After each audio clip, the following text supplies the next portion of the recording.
Kapatid, ang bawat isa sa atin ay nilikha ng Panginoon for a purpose. Ikaw, may purpose ka. Ako, may purpose din para sa akin. Siya, may purpose din para sa kanya. It is a universal intention He has for all creation. Ano naman yung mission? Nung na-survive ko yung stage 4 cancer 2 years ago, ang dami nagsasabi sa akin sa mga nakakarinig ng testimony ko at hindi ko na mabilang ang mga taong hindi naman close sa akin na nagsabi, Brother Jake, may mission ka pa sa mundo. I was flattered yet overwhelmed. Whatever that may be, Lord, guide me. So ano ba yung mission compared sa purpose? Mission is the specific task or action God calls individuals to perform to fulfill His overall purpose. So yung mission, yung pinaka-action para ma-fulfill mo yung purpose. So ano ang difference ng God's purpose and God's mission? Yung God's purpose is the why. Bakit i-fulfill? Kasi may purpose. Ang God's mission naman ay yung how. Paano? Ganito ang gagawin mo. Ito ang mission mo para mag-pursue dyan sa purpose na yan. Dahil dyan, baka hindi mo pinapansin, kapatid. Dapat kang maging aware, baka may mission ang Diyos para sa'yo. So narito ang mga senyales na ang Diyos ay may misyon para sa iyo.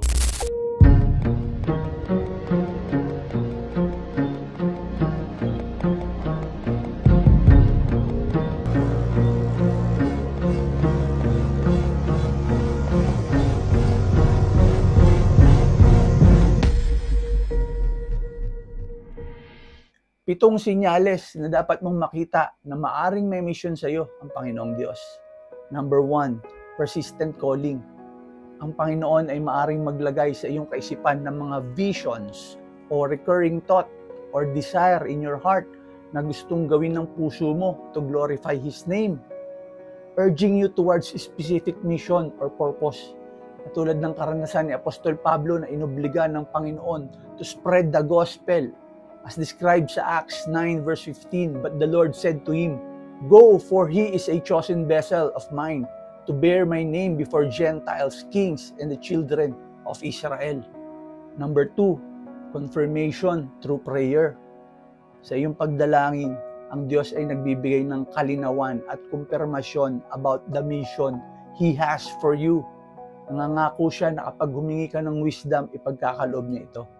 Sa James 1 verse 5, "If any of you lacks wisdom, let him ask of God, who gives all liberally without reproach, and it will be given to him."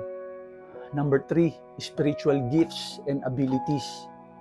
Ini-equip tayo ng Panginoon ng spiritual gifts and abilities that align with His mission, kung ano man yon, kapatid. Ipanalangin mo, baka may pagbabago sa iyo na hindi mo pa nabubuklat. I-explore mo. Sa 1 Corinthians 12 verse 7 affirms this, "But the manifestation of the Spirit is given to each one for the profit of all." Number 4, opportunities and circumstances. Pansinin mo, ang Diyos ay may mga pintong binubuksan para sa iyo at meron din siyang pintong sinasarado. Ito ay kanyang guidance that lead you toward this mission. Sa Esther 4 verse 14, Esther was positioned for a specific purpose. Ang sabi, "Yet, who knows whether you have to come to the kingdom for such a time as this." Number 5, passion and compassion. Sa Matthew 9 verse 36, when He saw the multitudes, He was moved with compassion for them because they were weary and scattered, like sheep having no shepherd. Kapag nakakaramdam ka ng malalim na pakikiramay sa certain group or cause, ay maaring senyales na may misyon ang Diyos para sa iyo. Number 6, confirmation from others. Maaring gamitin ng ibang tao, mga kapwa Kristiyano na makakita at i-affirm sa iyo at sabihin na may mission si God for you. Sa Proverbs 11 verse 14, "Where there is no counsel, the people fall, but in the multitude of counselors, there is safety." At number 7, inner peace and joy. Kahit sa gitna ng challenges sa buhay mo, there's still kakaibang peace and joy kapag ikaw ay aligned sa God's mission for you. Sa Philippians 4 verse 7, And the peace of God, which surpasses all understanding, will guard your hearts and minds through Jesus Christ. Kapatid, kailangan ng pananampalataya, paniniwala, pagsunod at sensitivity sa Holy Spirit kung saan Kanya dinadala in pursuing God's mission for you. Magtiwala ka sa Kanyang guidance. Seek clarity and direction sa pamamagitan ng consistent na pananalangin at pagtawag sa Panginoon. Sa pagpapatuloy na pag-aaral ng Bible na katulad ng ginagawa natin dito sa Run to You at sa pakipag-fellowship sa church community.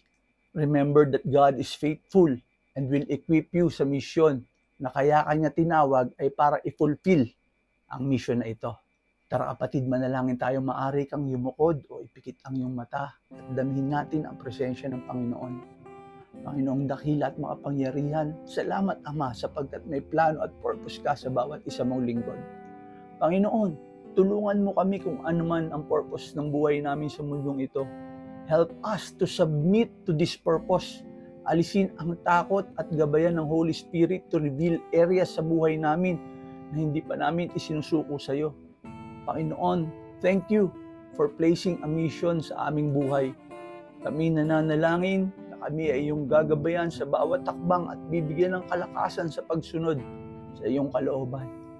Tulungan mo kami, Panginoon, na makita naming malinaw ang iyong purpose para sa amin at kami ay mamuhay na magbibigay ng honor sa iyong pangalan, O Lord. Lahat pong ito, Panginoon, ay tinataas namin para sa iyong kapurihan sa pamamagitan ni Jesus na aming tagapagligtas at Panginoon. Amen.